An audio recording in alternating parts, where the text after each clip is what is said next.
આજે ઇતિહાસ વિષયમાં તમને જાણકારી આપું ચૌહાણ વંશ વિશે.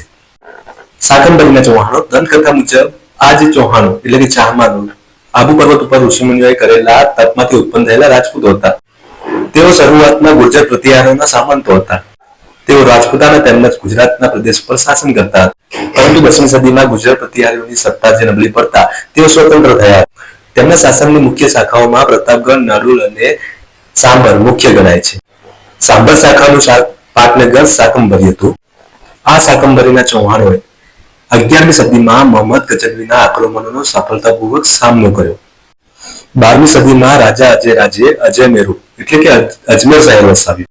રાજા અજયરાજ તથા તેમનો પુત્ર આણોરાજે ચૌહાણ સત્તાનો સારો એવો વિકાસ કર્યો.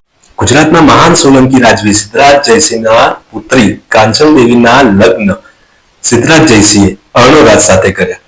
ઇતિહાસની જાણકારી લેતા હો અને કદાચ ભાગ્ય જેવું થાય કે તમે પૃથ્વીરાજ ચૌહાણનું નામ ના સાંભળ્યું હોય તો આ પૃથ્વીરાજ ચૌહાણ એ અર્ણોરાજના પુત્ર સોમેશ્વર અને સોમેશ્વરના પુત્ર એટલે કે પૃથ્વીરાજ ચૌહાણ.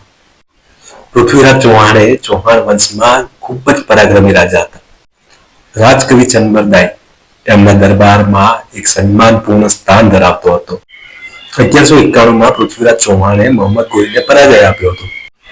13મી સદીમાં ચૌહાણોએ પોતાની રાજધાની રણથંભોરના ડુંગરાળ વિસ્તારોમાં ફેરવી.